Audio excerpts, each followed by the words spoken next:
ఓం శ్రీ సద్గురు చరణారవిందాభ్యాం నమః. ఓం శ్రీ గణేశ శారదా సద్గురు మంగళమూర్తిభ్యో నమః. ఓం నమో భగవతే వేదవ్యాసాయ నమః. ఓం నమః ప్రణవార్థాయ శుద్ధ జ్ఞానైకమూర్తయే నిర్మలాయ ప్రశాంతాయ దక్షిణామూర్తయే నమః.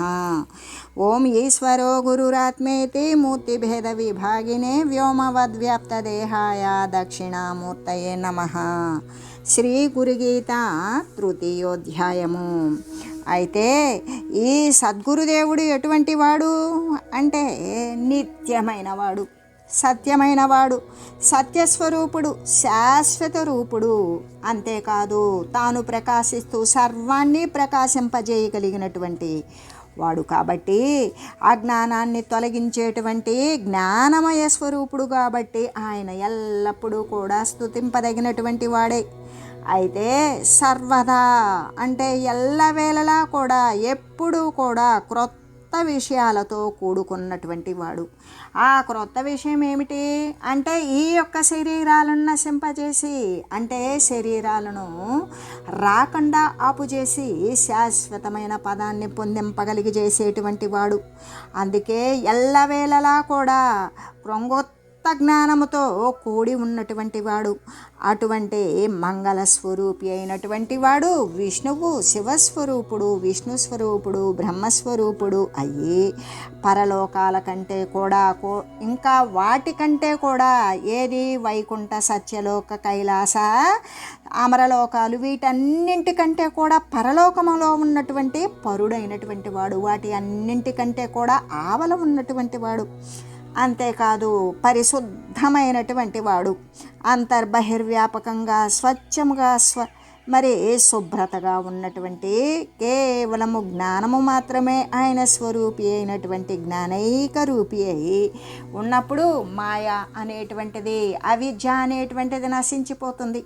అందువలననే మాయారహితుడు అయినటువంటి గురువులకు కూడా అంటే ఎవరైతే బోధకులు, సూచకులు, బోధకులు ఉంటారో అటువంటి గురువులకు కూడా గురువైనటువంటి వారికి కూడా శిరస్సుపై అలంకరింపబడిన శిరోభూషణమైనటువంటి అంటే సర్వ గురు శ్రేష్ఠుడు అంటే గురువులలో కూడా గురువరుడు.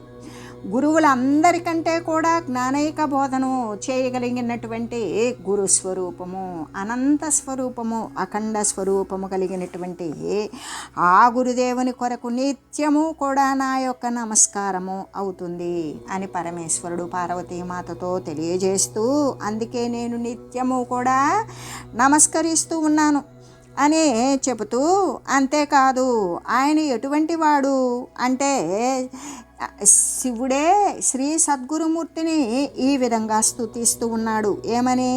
సచిదానంద రూపాయ వ్యాపినే పరమాత్మనే నమశ్రీ గురునాథాయ ప్రకాశానందమూర్తయే.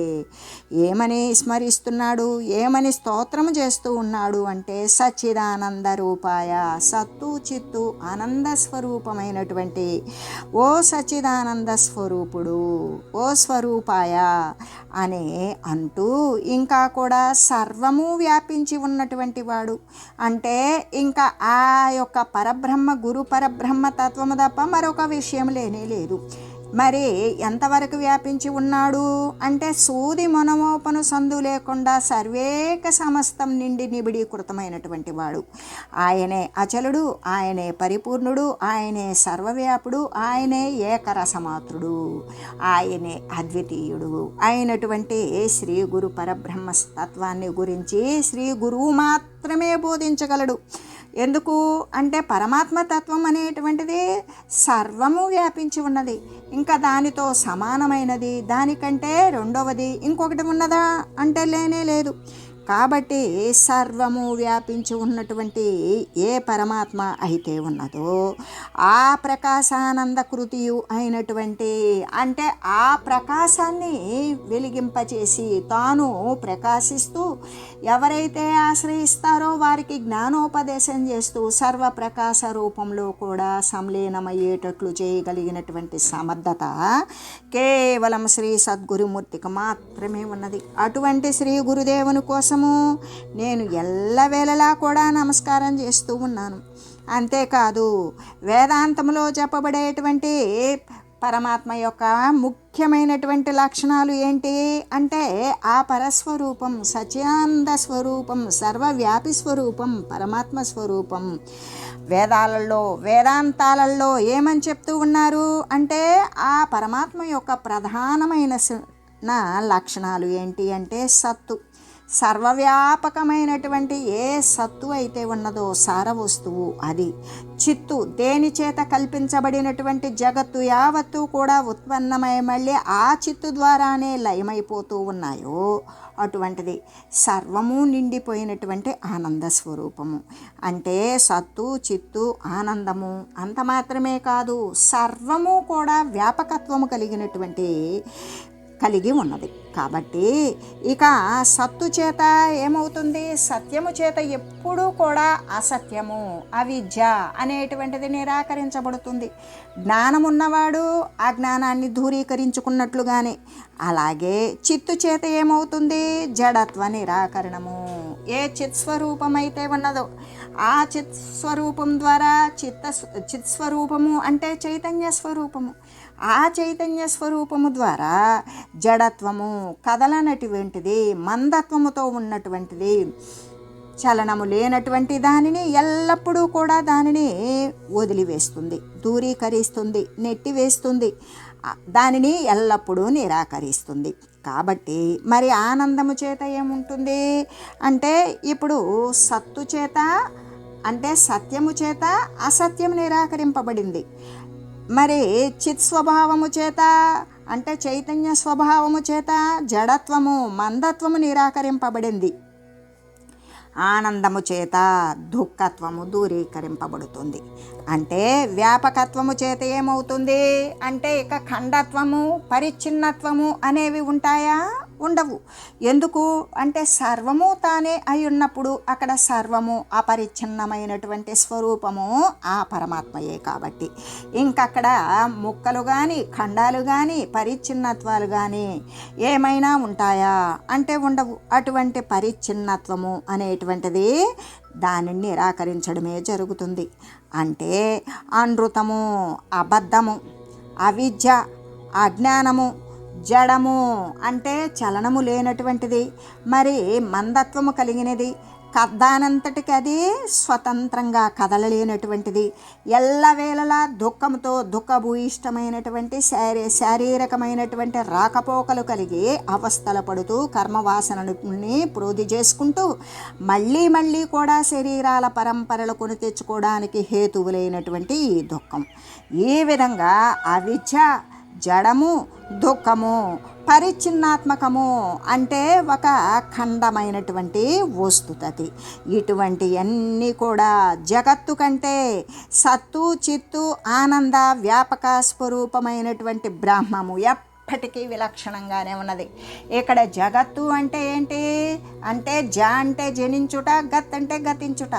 పుట్టి చచ్చేటువంటి ఏ యొక్క ఉపాధి తత్వాలు ఉన్నాయో, ఏ యొక్క వస్తుతతి ఉన్నదో ఇవన్నీ కూడా ఉపాధులు అంటే మానవ శరీరాలు మాత్రమే కాదు, క్రిమి, కీటక, పశు, పక్ష ఇటువంటి శరీరాలు, ఇంకా కూడా స్థావర జంగమ రూపంలో ఉన్నటువంటివి అంటే ఉద్భిజాలు, భూమి నుండి ఉత్పన్నమైనవి, చెట్లు, వృక్షాలు, మొలకలు, రాతులు, రాళ్ళు, శిలలు, కొండలు, పర్వతాలు, నదులు, సముద్రాలు ఇవన్నీ కూడా భూమి నుండి ఉత్పన్నమైనవి.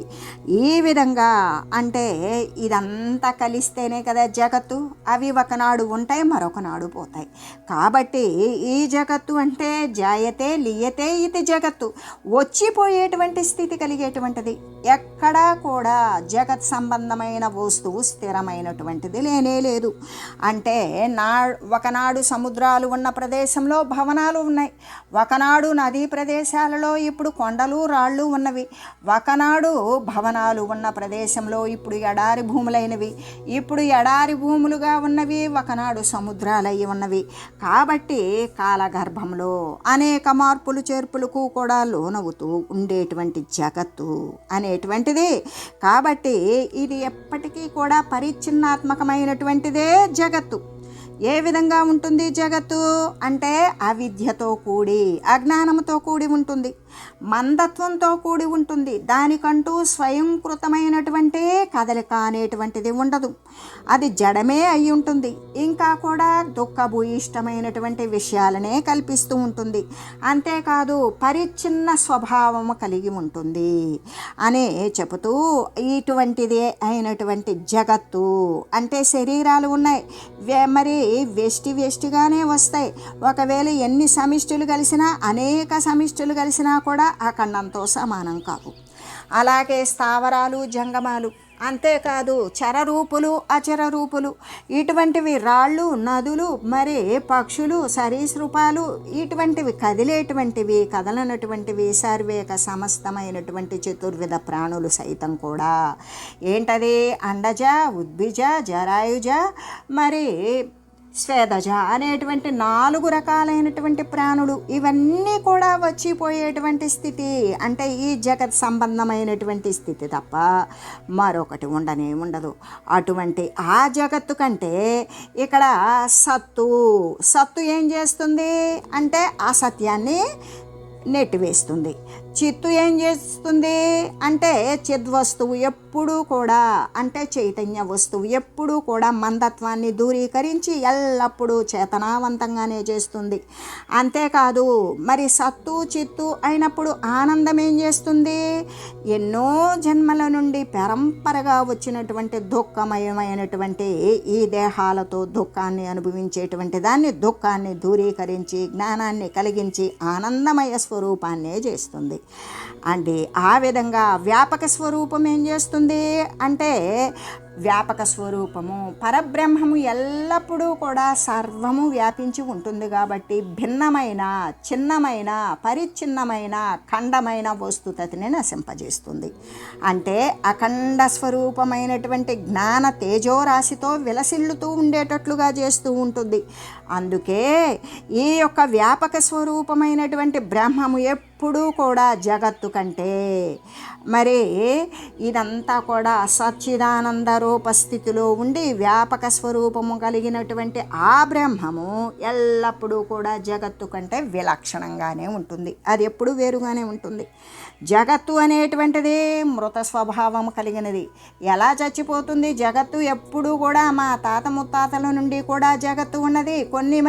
కొంతమంది కాల పరిమాణాన్ని గురించి లెక్కలు వేసేవాళ్ళు, గత చరిత్రను గురించి తెలియజేసేవాళ్ళు కూడా గతంలో జగత్తులు ఉన్నవి అనంటే జగత్తును గుర్తించేటువంటిది శరీరాధారంగానే గుర్తిస్తాం. ఈ శరీరం నశించిపోయిందా? అది ఉన్నదో లేనిదో తెలియదు. శరీరం రాకముందు జగత్తు ఉన్నదో లేదో తెలియదు. అంటే అనేక శరీరాల యొక్క సమూహాలతో కూడి ఉన్నటువంటి స్థావర జంగమ రూపమే ఈ జగత్తు. ఆ స్థావర జంగమ రూపము చరాచర రూపమే జగత్తు. అంటే వస్తుంది పోతుంది, వస్తుంది పోతుంది. వచ్చిందా అది రూపం తీసుకొని వస్తుంది, తర్వాత అది మృత స్వభావం కలిగే ఉంటుంది. మళ్ళీ దానికి పతనం అనేటువంటిది తప్పదు. కాబట్టి మరి అదే జగత్ స్వరూపం ఎల్లప్పుడూ కూడా మృత స్వరూపమే. అది ఎప్పుడూ కూడా పతనమైపోతుంటుంది, కొత్తగా ఉత్పన్నమవుతుంది. అదే బ్రహ్మమైతే అమృతము. బ్రహ్మమునకు ఎప్పుడూ కూడా చావు లేదు. ఎందుకు? ఒక రూపం ఉన్నటువంటి దానికి ఒక పతనం ఉంటుంది.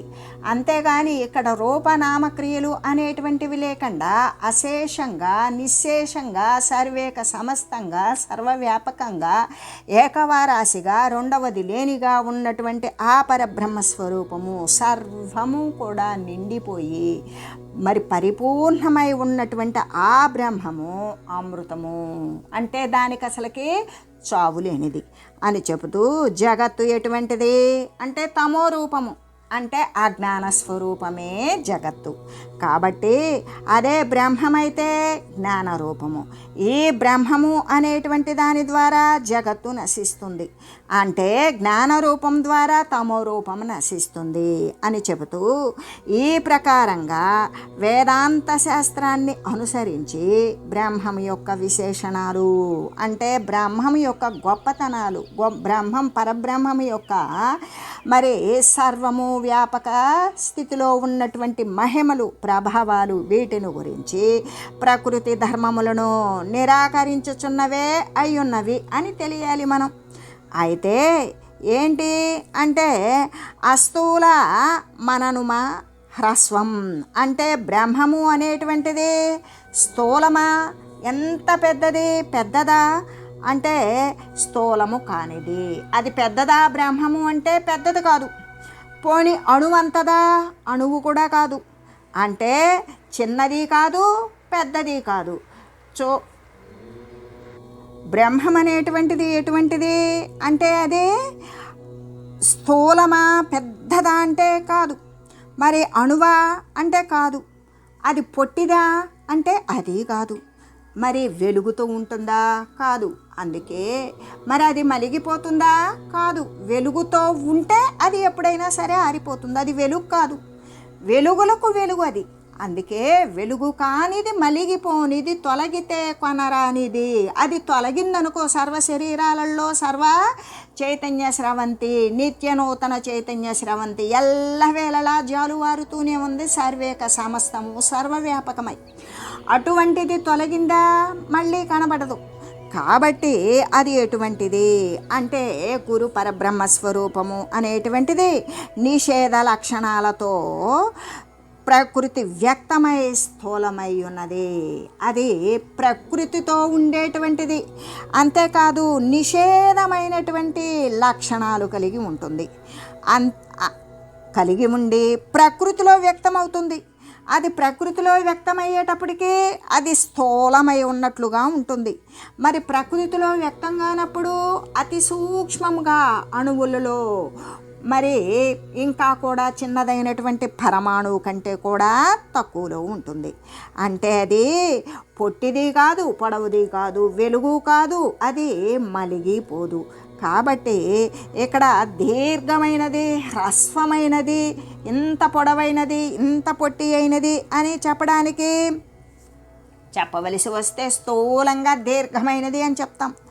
అంటే ఇంకా తగ్గి చెప్పాలి అంటే సూక్ష్మమైనది, చాలా పొట్టిది, అంటే కంటికి కూడా తెలివికి కూడా గోచరించినటువంటి సూక్ష్మ స్వరూపము కూడి ఉన్నది అని చెప్తాం. అయితే పరబ్రహ్మమైతే ఏ విధంగా అవ్యక్తమై ఉంటుంది.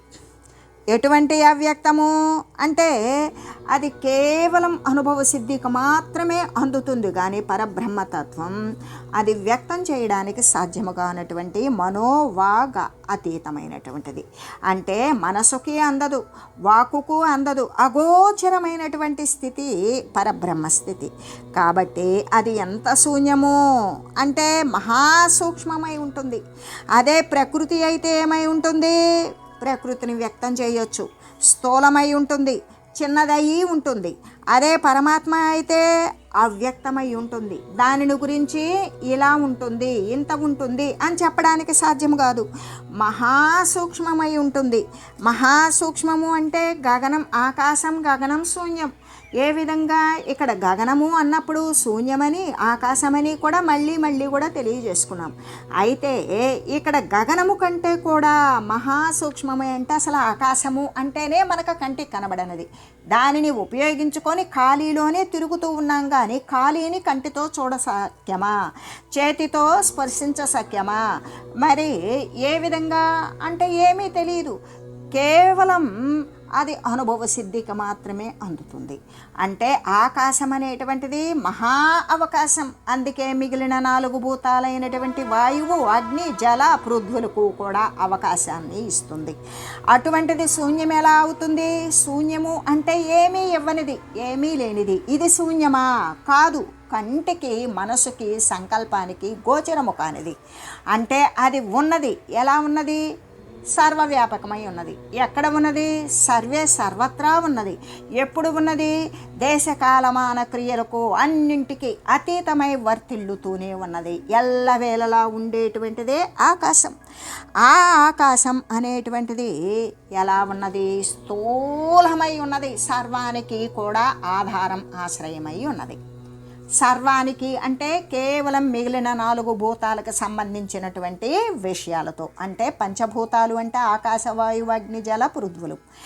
ఆకాశాన్ని గురించి మనం చెప్పుకునేటప్పుడు అక్కడ మహాఖాళీ ఉంది కాబట్టి ఆ ఖాళీలోనే వాయువు వచ్చింది, వాయువు నుండి అగ్ని వచ్చింది, అగ్ని నుండి జలము వచ్చింది, జలము నుండి పృథ్వీ వచ్చింది, పృథ్వీ నుండి ఔషధులు జనించి ప్రాణికోట్లు మరి ఉత్పన్నమైనవి. ఇదంతా కలిపితేనే ప్రపంచమైంది కదా. అంటే 5 యొక్క కలయిక ఏదైతే ఉన్నదో అదే ప్రపంచం. ఆ 5 యొక్క కలయికతోనే ప్రాణికోట్లు ఉత్పన్నమయ్యాయి. ఈ జీవుల యొక్క ఉపాధుల అనేక సముదాయాలతోటే ఈ యొక్క దృశ్యము, ఈ జగత్తు అనేటువంటిది విజృంభించింది. అయితే ఇక్కడ మరి పరమాత్మ తత్వము అనేటువంటిది ఎలా ఉంటుంది అంటే అవ్యక్తమై ఉంటుంది. దానిని గురించి వ్యక్తం చేయడానికి ఉండదు. ఆకాశాన్ని గురించైనా కొంత వ్యక్తం చేయవచ్చునేమో, కానీ అంతకంటే కూడా మహాసూక్ష్మమై సర్వవ్యాపకమై ఉన్నటువంటి గగనము కంటే కూడా బృహత్తై, అంటే ఆకాశం ఏంటి? మహా పెద్దది. ఇంకా ఉన్నాటిల్లో పెద్దది అదే. ఆ ఖాళీలోనే మిగతావన్నీ ఊనుకొని ఉన్నాయి. కాబట్టి అంత పెద్దదానికంటే కూడా పెద్దదై, అంతేకాదు ఆ పొడవు పొట్టి అనేటువంటిది లేనిది అయి ఉన్నది. ఇంత పొడవు, ఇంత వెడల్పు, ఇంత పొట్టిది, ఇంత చిన్నది అని చెప్పడానికి ఉంటుందా? ఉండదు. ఎందుకు అంటే సర్వము ఆకాశమే ఉన్నది కాబట్టి. అంతకంటే కూడా దానికి కూడా ఆధారమైనటువంటి ఏ పరబ్రహ్మ వస్తువు అయితే ఉన్నదో ఆ మహాకాశము అనేటువంటిది దానికి కూడా మూలమై ఉన్నటువంటి మహాసూక్ష్మమై ఉన్నదే పరమాత్మ తత్వం. అంటే అక్కడ పొట్టి పొడుగులు అనేటువంటివి లేవు. ఈ ప్రకారంగా వేదాంత శాస్త్రంలో చెప్పబడినట్లుగానే విచారించి చూచినట్లయితే, అలా విచారించగా విషయాన్ని గురించి తర్జన భర్జనలు చేసి తనకు తాను సంకల్పించుకొని దాని ప్రకారం విస్తరిల్లి విచారించగా బ్రహ్మము యొక్క స్వరూప లక్షణము సచ్చిదానందమయము అని తెలుస్తుంది. అప్పుడు తెలుస్తుంది అసత్యం ఉండదు పరబ్రహ్మమునందు, జడత్వం ఉండదు పరబ్రహ్మమునందు, దుఃఖము అనేటువంటిది ఉండదు పరబ్రహ్మమునందు. అందుకే సత్తు, చిత్తు, ఆనంద స్వరూపము అని చెప్పబడింది. అంటే అక్కడ పరిచ్ఛిన్నత్వము లేదు. ఎందుకు? పరబ్రహ్మము సర్వవ్యాపకము, అది సర్వము నిండిపోయినది అనే నిర్ణయించబడింది అని తెలియజేస్తూ, ఓం మంగళం శ్రీ గురుదేవాయ మహనీయ గుణాత్మనే సర్వలోక శరణ్యాయ సాధురూపాయ మంగళం. ఓం లోక సమస్త సుఖినో భవంతు. ఓం శ్రీ సద్గురు పరబ్రహ్మార్పణమస్తు. ఓం తత్సత్.